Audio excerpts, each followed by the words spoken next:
dufite Yohana wavuze Yesu ataramubona, aravuga ngo ndababwira ukuri ko uzaza andusha ubushobozi. Urajya kuvuga intege nke za mugenzi wawe gute? Gutubwira umuntu ko umuzi nawe atarimenya. Nowa abahungu be ngo uwitwa Hamu ngo yavuze intege nke ze, ahamagara abanyamahanga, Imana iramuvuma. Mwitinda cyane ku ntege nke z'abantu, ahubwo reba iby'Imana imuhamagariye. Abisiraheli batangira kwivanga n'andi mahanga, baravuga ngo ntabwo twemewe kuyoborwa n'amategeko ya Mose. Ngo Samweli nk'umutambyi ajya imbere y'Uwiteka, aravuga ngo Abisiraheli ubwoko wamaye ntabwo bugishaka ko mbuhagarara imbere, banyanze. Imana ibwira Samweli, iramubwira ngo Samweli we, ntabwo ari weho banze ahubwo ni nge banze. Nibutse umuntu wese uri mu muhamagaro, iteka iri mu muhamagaro ubera ikibazo batarahamagawe. Amen. Hanyuma ngo Samweli umuhamagaro utsikamira bamaze gutakaza umuhamagaro, batangira kumubonamo probleme, batangira kumubonamo ikibazo. Samweli ageze imbere y'Imana, Imana iramubwira ngo Samweli humure, icyo kibazo ndakikemurira. Kwibutse ko hari ibyananiye amaboko yawe, hari ibyananiye ubwenge bwawe, hari ibyananiye ubushobozi bwawe, hari ibyananiye imbaraga zawe, ariko uyu mugoroba Imana iguhaye izindi mbaraga. Wakira amaboko y'Imana mu buzima bwawe, wakira imbaraga z'Imana mu buzima bwawe. N'Imana yo mu misozi, n'Imana yo mu bibaya, n'Imana yumva ijwi ryo mu butayu. Uyu munsi aya masaha Imana ivuganye nawe ko ibyananiye amaboko yawe, ibyagushobeye, ibyagucanze, amaboko y'Imana warateruye biranga, warakomanze ntibakingurirwa, ariko Imana iragukomangiye. Kubwo gutindana n'Imana, Samweli Imana iramubwira ngo ndaje mbyikemurire, ndaje mbyikorere. Hirya y'amaboko y'abantu, hirya y'imbaraga z'abantu, hirya y'amajwi y'abantu, hirya y'umuntu, hirya y'abantu, nta yindi Mana usibye Imana ishobora byose, yitwa Jehova Adonai. Ni Imana ikora ibyo igomba gukora, ni Imana ikora ibyo yagambiriye ku buzima bwawe. Yesu ashimwe cyane. Ngo nuko igihe kigeze, Imana ibwira Samweli, iramubwira ngo fata amavuta uyuzuze urwabya, ugende ujye mu muryango wa Kishi. Hari uwitwa Sawuli, Sawuli Umufilisitiya. Uwo Sawuli ubabwire ngo mbahaye umwami, kuko ari wo mwashatse, ariko ni umwami w'agahimano. Mbibutse ko ibintu byose Imana itanze mu buryo abantu mu marangamutima abantu bashatse, ibizana ariko ukirengera ingaruka zabyo. Abisiraheli bavaga mu butayu, bari mu butayu, baravuga ngo muri Egiputa nta mpfa zabagayo, nta nyama zabagayo. Imana irababwira ngo mbahaye inyama, ariko ishiraho kondisiyo.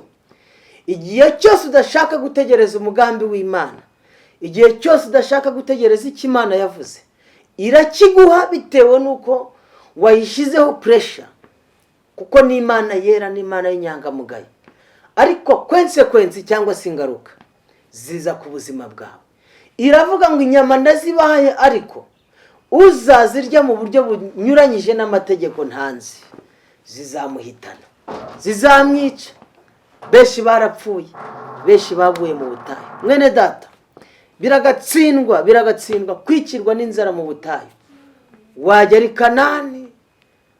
Kanani ukibagirwa Imana, ibyo yagusubirishije bigahinduka intwaro yo gusuzugura Imana yawe. Urwego rwose wageraho, intera yose wageraho, dimensiyo yose wakwinjiramo, ukeneye Imana mu buzima bwawe, ukeneye Imana mu miryango yawe, ukeneye Imana mu kazi kawe, ukeneye Imana. Nta rwego na rumwe nabonye rudakeneye Imana.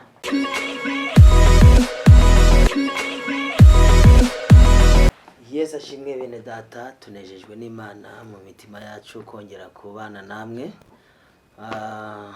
Mugoroba twongeye kubaha ikaze mu ijambo ry'Imana. Tugiye gusoma ijambo ry'Imana riri mu gitabo cya mbere cya Samweli, ibice 22. Turasoma duhereye ku murongo wa 22 nanone. Haravuze ngo Dawidi abwira Abiyatari ati, urya munsi ubwo narebaga Doweki umunyedomu, namenye ko atazabura kubwira Sawuli abo mu rugo rwa so bose ninjye bahowe. 23 baravuze ngo, gumana nanjye humura, kuko uhiga ubugingo bwanjye ari uhiga n'ubwawe. Nubana nanjye ntacyo uzaba. Amen. Unyemere kandi dusome n'iri jambo riri mu gitabo cya mbere cy'Abami, cya mbere cy'Abami ibice 2 umurongo wa 26. Haravuze ngo, kandi umwami abwira Abiyatari umutambyi ati, hoshi igendere wigire Anatoti mu gikingi cyawe, kuko wari ukwiriye gupfa, ariko sindi bukwice mu gihe nk'iki, kuko wajyaga uheka isanduku y'Uwiteka Imana imbere y'umukambwe wanjye Dawidi, kandi kuko wababaranaga nawe mu byamubabaje byose. Amen. Tunejejwe n'Imana kuri uyu mugoroba nanone, kuko twabibabwiye amazina yo ni yayandi maze kuyamenya. Uyu ni umugoroba Imana iduhaye wo kuganira mu ijambo ry'Imana. Wowe uduteze amatwi uri ahantu hatandukanye mu bice bitandukanye, ndashaka kugira ngo tuganire kuri uyu mugoroba ijambo Imana ishyize ku mutima wanjye rivuga ngo ineza ntisaza. Ineza ntisaza. Ineza ntisaza, ariko kandi tuzirikane ko n'inabi nayo idasaza. Abantu benshi bakunda kuzirikana inabi bakirengagiza ineza. Hari n'abazirikana ineza bakirengagiza inabi. Ariko mbibutse ko ibi ni ibintu byose biba biri kumwe, bikurikiranye, bifatanye, bishoreranye. Ineza ntisaza. Ineza ntisaza. Umuntu ashobora kukugirira neza uyu munsi uri mu bihe bibi, hanyuma mu gihe gikwiriye ukaba wabyibuka cyangwa se ukabyibagirwa. Byose biterwa n'igihe. Ariko kandi n'inabi nayo ntisaza. Dusomye amagambo akomeye, ni igihe Imana yari imaze gutoranya witwa Dawidi, imutoranyije mu bihe bikomeye, ahantu hakomeye. Murabizi intambara yanyuzemo zari intambara zigoye cyane, byari ibihe biruhije cyane. Dawidi yavukaga mu bana ari uwa karindwi, ibyo murabizi. Hanyuma icyo gihe witwa Abinadamu avukana na ba Shama, avukana na ba Eliyabu. Ariko kuko Imana itarobanura ku butoni, kuko Imana ireba icyo yatuvuzeho cyane, kandi nkwibutse ko icyo Imana yakuvuzeho kiraruta kavukire, kiraruta aho uvuka, kiraruta imiryango, kiraruta amashuri. Icyo Imana yagambiriye kiraruta cyane ibyo abantu batekereza n'ibyo bibwira ku buzima bwawe. Dawidi yari umuhungu ngo wa 7 usuzuguritse.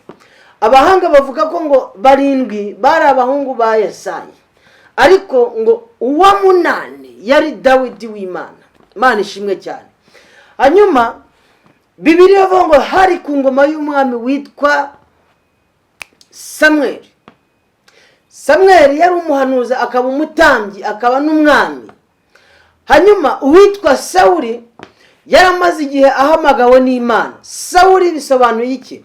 Ndashaka kuvuga ku bwami bw'Imana mbugereranye n'ubwami bwa Dawidi, mvuge no ku bwami bwa Satani mbugereranye n'ubwami bwa Sawuli. Mu gihe Abisirayeli bavaga mu rugendo, cyari igihe kigoye cyane, cyari igihe kiruhije, cyari igihe cy'intambara, cyari igihe Abisirayeli bari bamaze igihe kirekire bahawe kondisiyo n'Imana.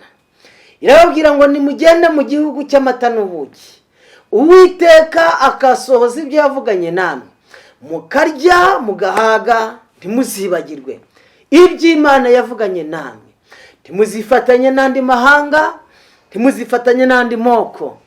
Ngo ariko igihe kigeze bamaze kwambuka ikibaya cya Mowabu, barangije ngo babona ab'i Mowabu, babona abanyamahanga, barangije babwira Mose ngo Mose we, ntabwo dushobora kuyoborwa n'amategeko, natwe igihe kirageze ngo tuyoborwe n'umwami.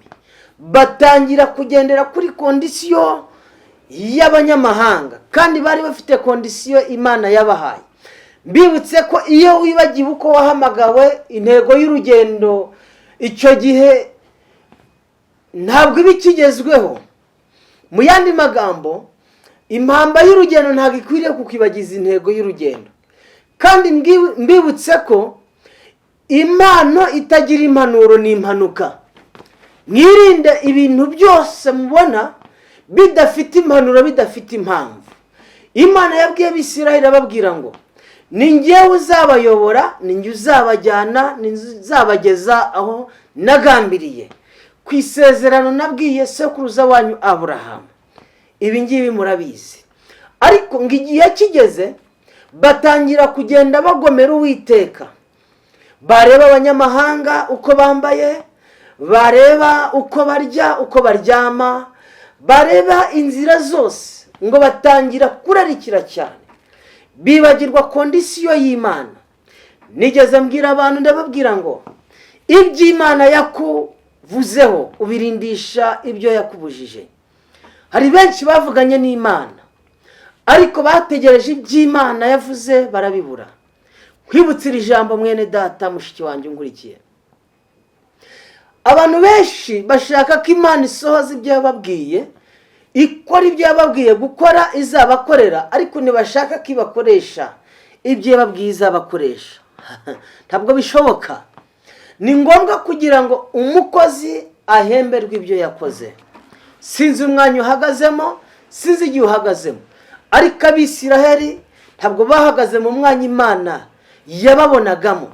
Irifa kugomba kwitonda ukirinda cyane, ugahagarara mu mwanya Imana yakubwiye. Dufite abantu benshi bari kwishyuza imvugo y'Imana, ariko badahagaze aho Imana yababwiriye. Oya, uradindira isezerano ritazaba. Umeze nk'umuntu utegeye ubwato ku kibuga cy'indege, wahushije intego. Uyu munsi hagarara ku cy'Imana yavuganye nawe, uhagarare naho yavuganiye nawe. Haleluya.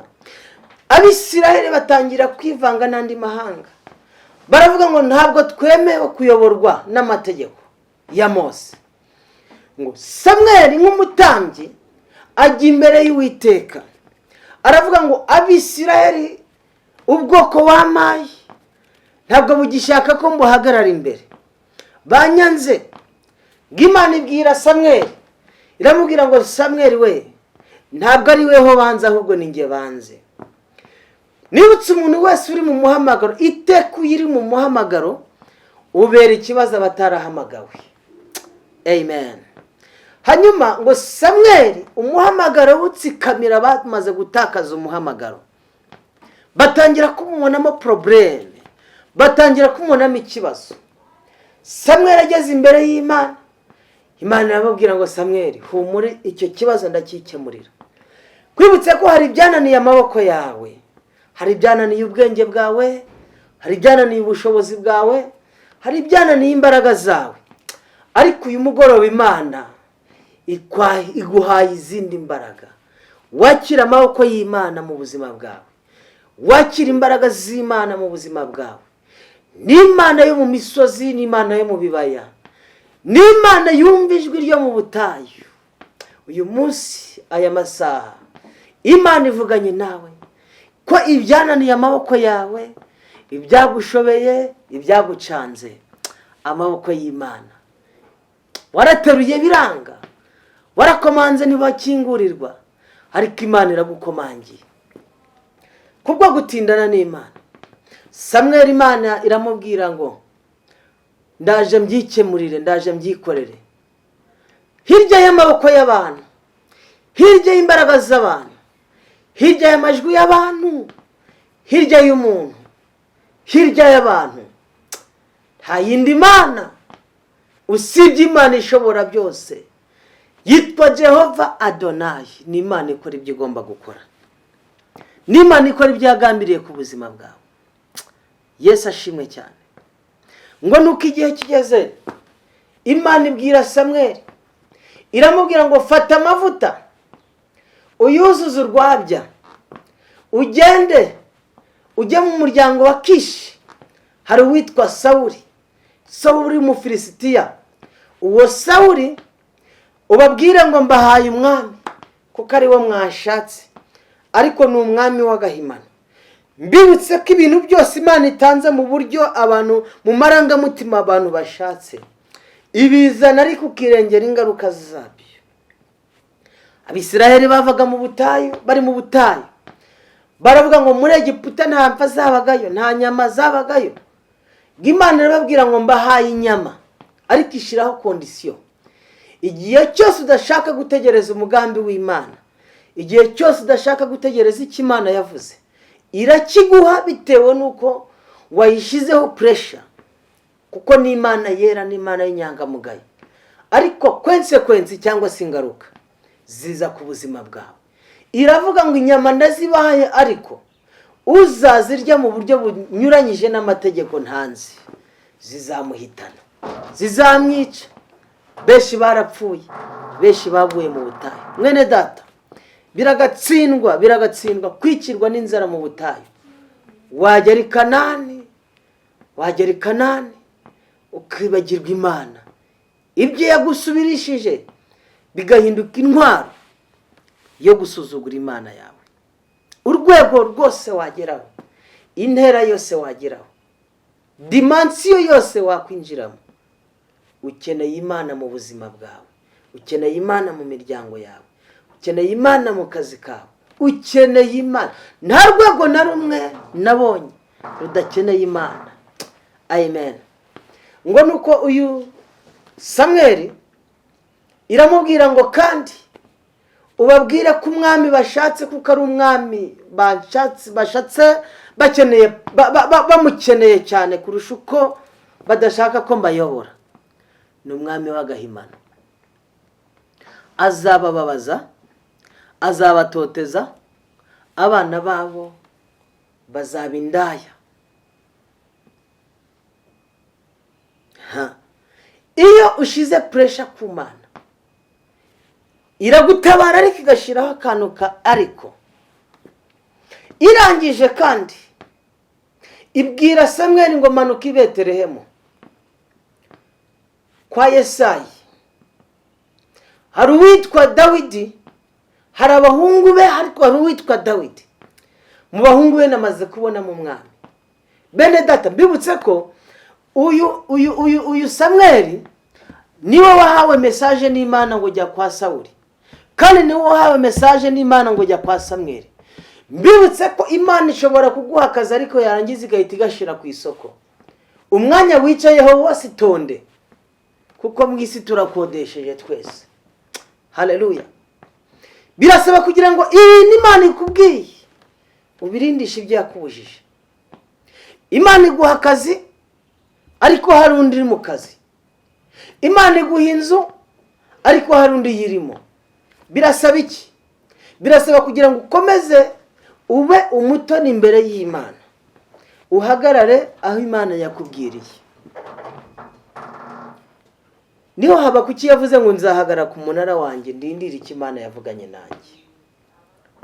Sinkuzana ijambo rigushyeshyenga, kuzana ijambo rivuga ngo ineza ntisaza.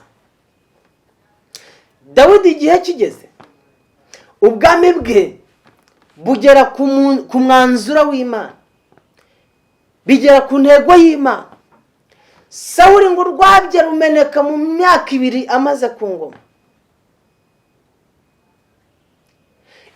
Ubwami butazaramba marayika butwaza mu rwabya, umugisha utazaramba marayika butwaza mu rwabya, amafaranga atazamara igihe kirekire marayika yatwaza mu rwabya, ubwambi bw'agahimano, ibisubizo by'agahimano, ibintu byose biturutse muri pureshe y'abantu, marayika bitwaza mu rwabya. Nyumva neza, muri uyu mugoroba Imana yirukana umugisha wo mu rwabya mu buzima bwawe, mu rugo rwawe, mu kazi kawe, mu mibereho yawe, muri famiye, muri business, ni your business. Imana yirukana umugisha wo mu rwabya, izana umugisha wo mu ihembe. Iyo ufite umugisha wo mu ihembe urarwanwa ariko ugatsinda. Iyo ufite umugisha wo mu ihembe usimbuka impfu nyinshi. Imana ibwira Dawidi ngo fata amavuta wuzuze ihembe ujya gusuka. Ibwira Samweli ngo fata amavuta wuzuze ihembe ujya gusuka kuwo nemereye ubwami.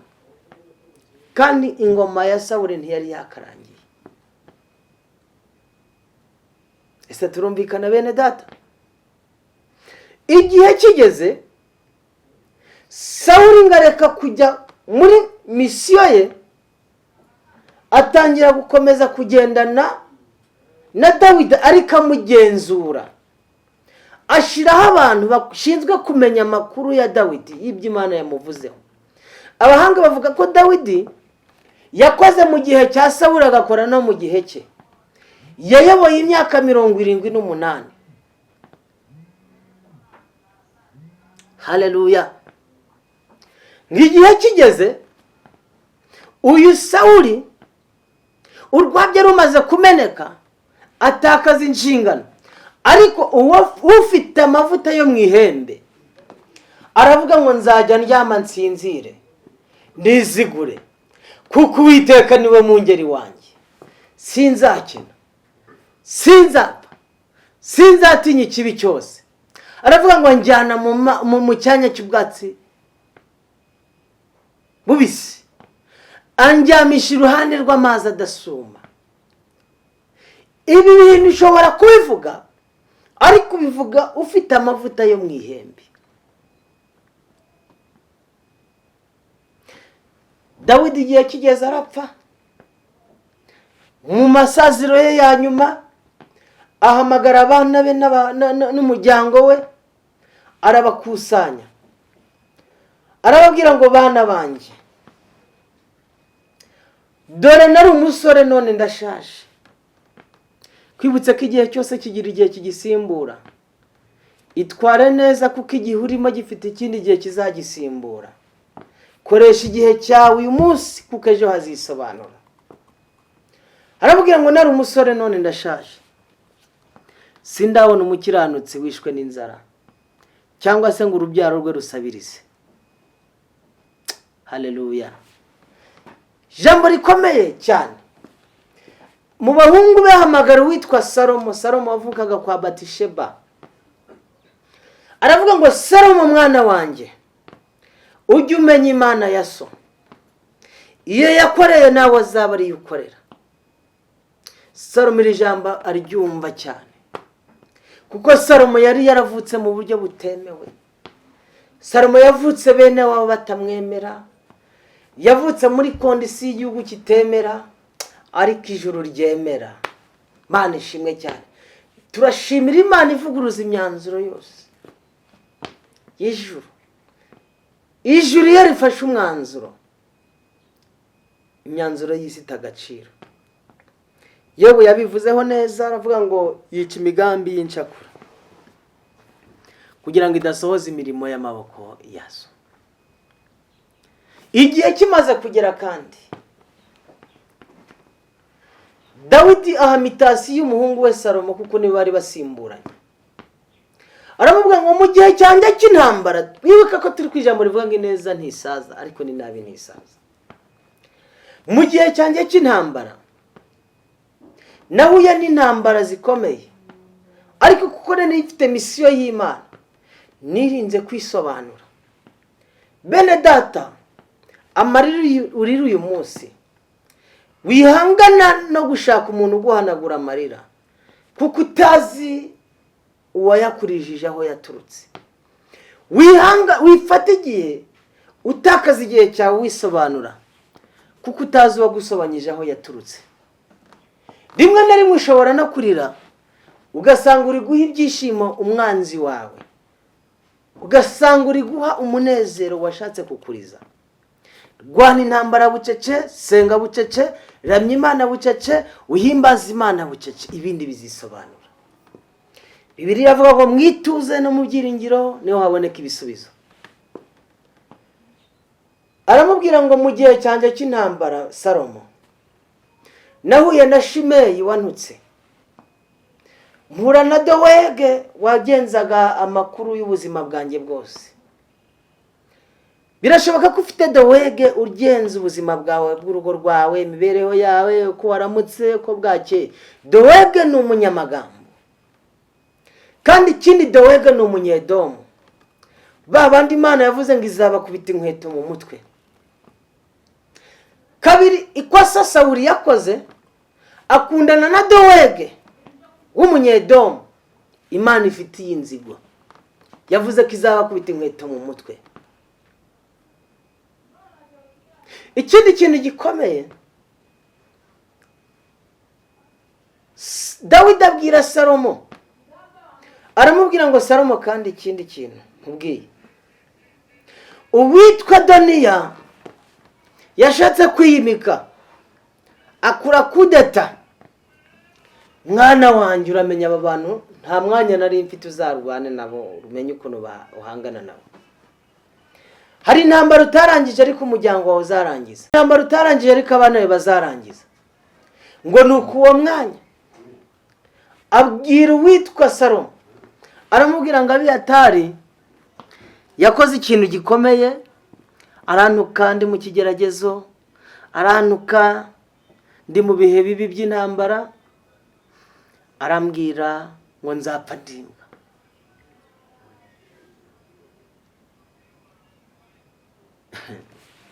Umuntu ashobora kukurebera mu gihe, ariko humura, igihe kizagusobanura. Igihe kikwaka ijambo ariko igihe kikariguha. Igihe kikwereka ko uri mwiza ariko igihe kikakwereka ko uri mubi. Igihe tuzisobanure mu gihe. Igihe nicyo gisubizo cy'ukuri nyakuri. Sinzi umuhanga wavuze ngo aho iminsi gushize ntawahakuvana. Dawidi yari afite imbaraga, yarisha Goliyati, yarisha intare, yarisha idubu. Ariko ageze ku gihe cye cy'ubwami abanza gukora misiyo Imana yamuhamagariye. Mbese uracyakora imirimo Imana yaguhamagariye, cyangwa wafashe igihe cyawe ugitakaza aho kidakenewe? Ukwiriye kubabarira abantu bose kugira ngo Imana yinjire mu buzima bwawe.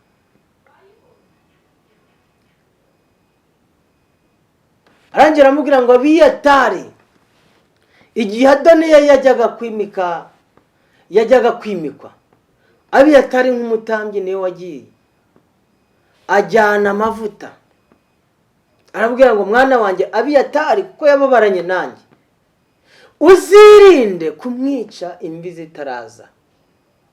Ariko Adoniya n'uwitwa Shimeyi, tuzemere ko indwara ibabatanga, tuzemere ko imvi zabo zigera ku mutwe. Igihe ngo kigeze Abiyatari ajya hitwa Anatoti, Shimeyi ajya mu murwa. Adoniya murabizi ukuntu byagenze, ngashaka no gufata uwitwa Abisaki, biranga. Ashaka gufata uwitwa Batisheba, nabyo biranga. Ikintu cyanejeje ngo uyu muhungu akimara kwinjira muri dimansiyo y'ubwami, aravuga ati mbere yuko njya kuyobora reka manze nzamuka ku kanunga. Mbere yuko uhangana n'abanzi bawe zamuka ku kanunga. Mbere yuko urwana intambara zamuka ku kanunga. Mbere kujya kwisobanura zamuka ku kanunga. Mbere yuko utangira urubanza rwawe zamuka ku kanunga. Mbere yuko uhangana n'abanzi bawe banza ujye kugisha inama Imana. Arayibwira ngo ko ngiye kuyobora muri bene wacu batanyemera, ko ngiye kuyobora hagati y'amashyari n'inzigo, Uwiteka wantoranyije utarobanuye ku butoni, n'iki nzitwara gute? Imana avuga ngo ibintu wansabye byose ndabiguhaye, ariko cyane cyane kuko wansabye icy'ingenzi. Dufite abantu batagisaba iby'ingenzi, dufite abantu bahushije intego. Umuntu aho kugira ngo ajye aho Imana ivugira akajya aho ikorera, banza ujya aho ivugira, numara kuva aho ivugira ujya aho ikorera. Dufite n'abantu batinda aho ivugira aho kugira ngo bajye aho ikorera. Ugasanga umuntu arangije iminsi 7 ari ku masengesho mu butayu, imisozi yose yarayirangije, kandi Imana yamubwiye ko imwemereye ubukwe, imwemereye akazi, imwemereye everything. Aho kugira ngo ajye kuri tere akasubiramo, Imana nayo cyo koza cyo yabaye umukozi w'umuhanga, ni ukuri kuvuga iti mbisubiyemo. Ugasanga umuntu akecuriye mu butayu, ukibaza ningwe, wabaye inyamaswa, wabaye impyisi, wabaye menya umusozi Imana ivugiraho, umenye ni Imana ikoreraho. Uyu munsi kuvanye mu cyerekezo nkwinjije mu kindi cyerekezo. Haleluya. Sobanukirwa Imana ivugira, usobanukirwa naho ikorera. Imana nibikubwiye akazi genda udepose. Imana ikubwiye ubukwe genda uje gushaka fiance. Ntabwo ari ngombwa kugira ngo ujye sakanyarira. Nashimiye na leta y'u Rwanda yavuze iti mubanze mutuze mwicare mwige. Wa mugani wa Sikayito. Ibintu byose birasaba kugira ngo mwicare mwige mumenye imikorere y'Imana. Kuko biravanga igihe kirageze kandi kirasubwa abasenga data mu kuri no mu mwuka. Tugwishije abantu benshi bari gusengera mu mwuka batagira ukuri. Uyu witwa Shimeyi, Salomo aramubwira ngo ndahira kutazasohoka umujyi. Shimeyi atari sinzava mu mujyi, arahira indahiro nyinshi cyane. Sinzi indahiro numvise ngo ndagakubita ishoka mu kiriziya. Izi ndahiro mwazikuye bene data. Ibi bintu by'indahiro ntabwo bigezweho. Warahira sindahiro rutiye mu ka Potifari, warahiye ari kurira avuga ngo Yosefu yamufashe ku ngufu. Mbibutse ko ikinyoma kiri bye organize kiruta kuri kujagaraye. Ngitinda mu ndahiro murebe Imana. Kuri agahekenya amagufa ga Yesu. Magufa Yesu yahekenya utari. Abiyatari avuga ati sinzava mu murwa, haba ikibuga cy'indege, haba sitade, haba n'ikigega gikuru. Ariko yirengagiza ko hirya Imana ifite hazaza. Ngigihe kigeze ngo agirira ryo kujya hanze y'umurwa. Babibwira Salomo. Babwira ngo Salomo, Shimeyi watutse so yagiye yasohotse umurwa. Yarenze ku ndahiro. Salomo atumaho Shimeyi. Haravuga ati mumuzane tumwice. Baramwica. Adoniya we yari yarapfuye mbere. Hasigara witwa Abiyatari. Nshaka gutinda kuri Abiyatari cyane. Abiyatari igihe kigeze ngo aratunganirwa agira abakazana. Bibutse ko Imana ntibika inzika ariko irazirikana. Abiyatari ngo maze kugera ku gihe atangiye kunezerwa n'ubuzima, Salomo amutumaho. Ariko Abiyatari yari yakoreye Imana mu buryo bw'ibanga. Yari yaragendanye n'Imana, yarabanye n'Imana, yarakoranye nayo, yarabanye na Dawidi. Ubwo Sawuli yaramaze kwica abatambyi 84. Abiyatari ngo yarirukanse. Turi kwijambo rivanga ineza ntisaza. Ariruka acika kwicumu mu batambyi 85 bariho. Ngo akora imirimo yose abatambyi 84 bakoraga. Ukeneye umuntu w'umumaro mu buzima bwawe, uhagarara mu cyuho izina ry'Imana rigahabwa icyubahiro. Sinzi impamvu ndi kuvuga ibintu bikomeye. Dufite abantu babaringa bakwereka ko muri kumwe muri anniversaire, bakwereka ko muri kumwe muri blood shower, sinzi uko nagiye mbyumva. ariko wazamuka ku musozi ukababura. Ukeneye umuntu uhagarara nawe mu bihe byawe bya nyuma, mu bihe by'umugoroba. Imana ishimwe cyane. Aba bantu Yesu yarababonye, ngo witwa Yosefu w'umunyarimataya na Nikodemu, ngo bazamutse mu bihe bye by'umugoroba.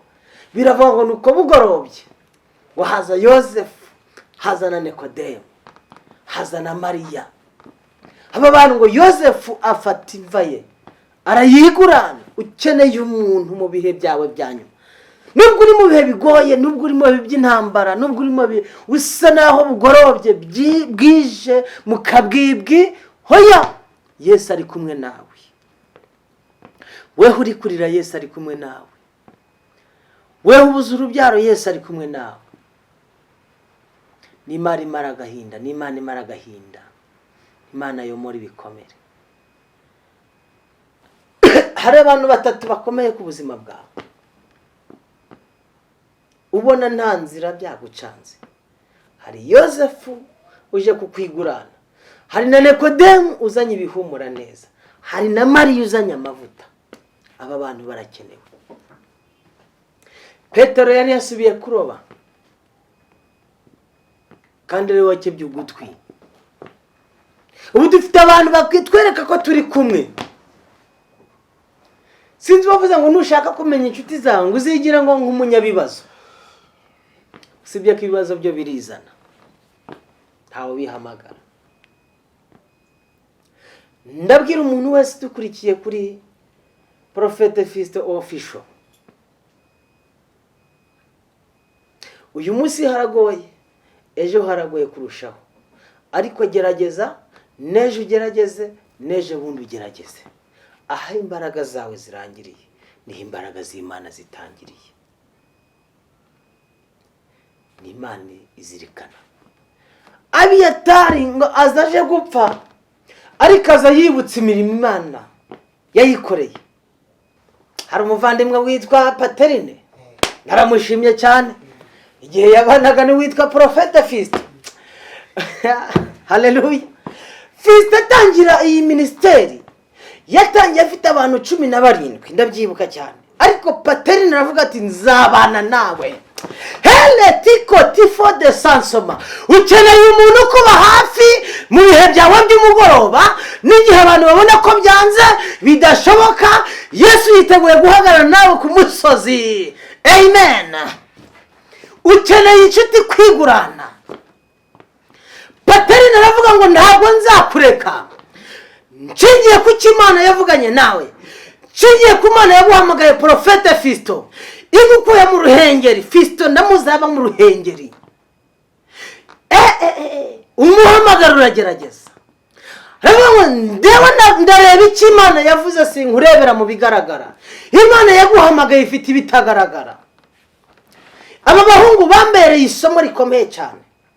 Aravuga ati nubwo uyu munsi bitameze neza, ejo bizagenda neza. Ntabwo babwibihe, nzabana nawe. Ukeneye umuntu kwigurana akorosa intege nke zawe. Amen.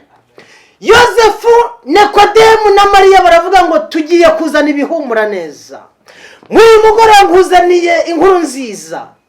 Nubwo wonaga wari intumbi, nubwo wonaga wari ku musaraba wenyine, ariko hari inshuti za rwihishwa Yesu akuzaniye ku buzima bwawe. Si ngombwa kugira ngo wowe uzimenye, si ngombwa kugira ngo uzibanire. Oya, umurambo ntukenera merisi. Iyo ugiye gushyingura intumbi ntukeneye merisi. Aba bagabo bajya kugura intumbi ya Yesu kuko babonaga ari intumbi, ariko mu gihe kizaza barahishuriwe. Hari umuntu ukuriye kugendana nawe agahishurirwa imbaraga zawe zibikurimo. Uyu munsi umuntu yakuvuga nabi ariko ejo yakwamamaza. Uyu munsi umuntu yakugwanya ashaka kugwanirira. Mu bihe byawe bya nyuma hari Nikodemu, hari Yosefu, haleluya, hari na Mariya.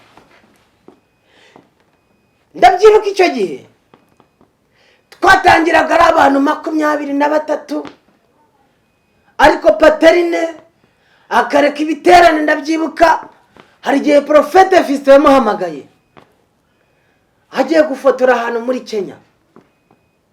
aravuga ati nshingiye ku muhamagaro nakubonyemo nje gushyigikira impano yawe.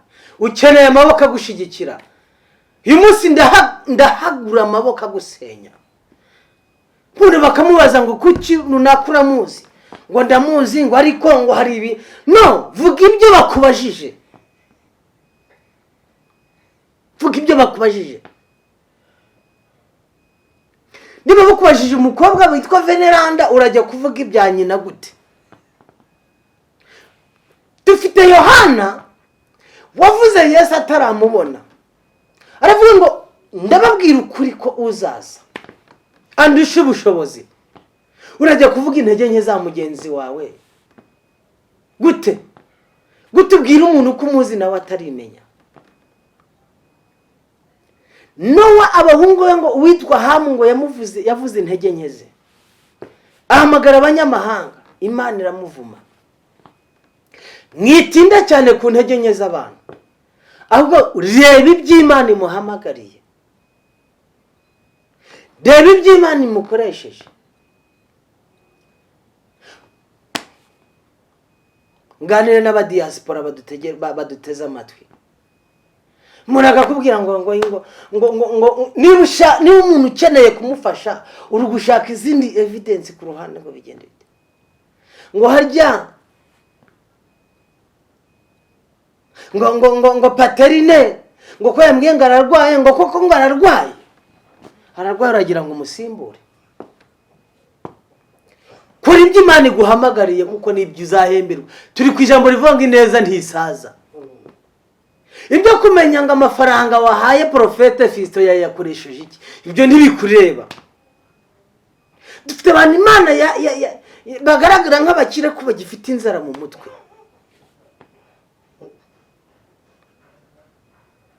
I'm sorry kabisa, numva mfite ukuri kwinshi cyane. Uyu witwa Abiyatari ngo aheka isanduku, akora ahantu hakoraga abantu 84. Aravuga ati ndabe umutambyi mumuririmbyi mbiki niki. Abana na Dawidi barababarana, barasonzanya na Dawidi, baragendana na Dawidi kuko yarazi icyo Imana yavuze kuri Dawidi. Iyo ukoze neza inyungu ziza kuri wowe n'abazagukomokaho. Mukorera Imana nk'abazayikenera nshuti bene data, kandi turi mu bihe bya nyuma, turi mu bihe bigoye, turi mu bihe irondo ryivanze n'ibisambo, turi mu bihe ibintu aho gutandukanya umukirisitu, abantu batakivuga ko ari abakirisitu, abantu batakivuga ko ari abantu b'abarokore. Kubera iki? Kubera ko abantu bari kugenda bakagura Bibiliya Nyabugogo, baragiza bakarepeta indimi ngo duze kenze paracetamol imena matasiti, ugasanga ibintu byarivanze. Ariko mumenye ko muri ibyo byose hari ibihumbi bitarapfukamira Bayali. Amen.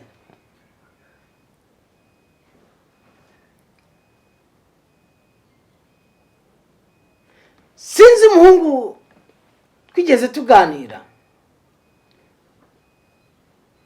ubwo najyaga kwa Profete Fiston, witwa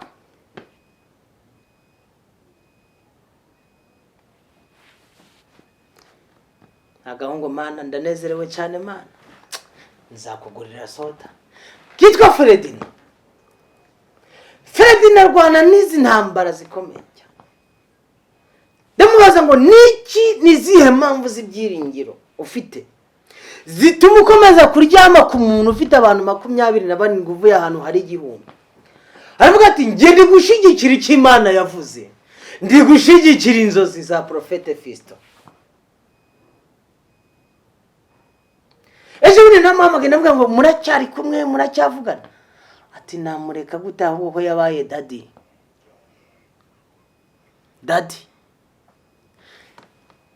Ukeneye umuntu ushigikira intambwe zawe, agashigikira inzozi zawe. Kwirukanyeho abantu bagukuramo imbaraga bakakumaramo amagambo y'umumaro, ugasigara umeze nk'igisenzegeri. Uyu munsi ukorera Imana nk'uzayikenera. abiyatari ageze imbere y'aho yagombaga gupfira, imirimo iramwibuka, iramuburanira. Salomo aravuga ngo hoshi, subira mu gikingi cyawe Anatoti. Mwami Yesu we, uratunejeje kandi, kuko wagombaga gupfa uyu munsi, ariko sindi bukwice mu gihe nk'iki. Umva ijambo ryanesheje, kuko Imana izirikana. Kuko wajya guhoberana n'umukambwe wanjye Dawidi, ugaheka isanduku, ibyo yanyuzemo byose mukabinyuranamo. Genda Anatoti ntabwo ugipfuye. Bantu batindanye n'Imana, bantu batindanye n'abakozi b'Imana, mukababa hafi mu gihe mwabonaga bigoye biruhije. Iyi mirimo mwakoze ibaburaniye mu byanyu, aho utabashaga kuvuga, aho wagombaga gupfira ntugipfuye. Subirana Anatoti, subirana akazi kawe, subirana umwana wawe, subirana urugo rwawe, subirana umugabo wawe, subirana agaciro kawe, subira muri famiye yawe, subirana iby'agaciro. Amahigo yawe yaranyazwe, ariko subirana igikingi cyawe. Mbese urizeye? Dufite n'abandi bantu bigize abagira iki, ubaganiriza ijambo ry'Imana bakandika bafite calculatrice. Oya, ibyo ngibyo ubwonko, disike z'ubwonko zasha, zaturika. Ntabwo ushobora kunsobanura ukuntu Yesu ashobora gufata konda ariko gatokoza amaso, yarangiza akaba akoresha mu buryo bwo gukiza iki? Amaso. Iyo wivanze mu bya Yesu urinda upfa utarabimenya, ariko iyo uhamagaye Yesu akivanga mu byawe, biba nk'amavuta abyaye amata. Ngusabiye umugisha, nguhesheje umugisha, nejejwe n'Imana kubana namwe, mbibutse ko ineza n'isaza, ni nabi n'isaza. Bene data, twirebe ikibi turebe icyiza. Nukenera kureba marayika bizasaba kugira ngo upfe ujye mu ijuru, kuko mu isi nta marayika uzabonamo. Reba umuhamagaro wawe urebe n'uwo yahamagaye. Ngusabiye umugisha mu izina ry'Imana Data, Se w'Umwami wacu Yesu Kristo. Turabakunda cyane kandi abumvise iri jambo n'abaryakiriye, Imana ibahire cyane. Ibyagombaga kukwica ntibikikwishe, ibyagombaga kugusaza ntibikigusajije, amajwi wumvaga muri wowe. Niba ibintu byakiriye kandi ukaba byumvise, duhurire muri komanteri. Dukeneye abantu badufata amaboko. Mose yari akeneye Ahuri na Aroni bakumufata amaboko. Shalom, shalom. Amen.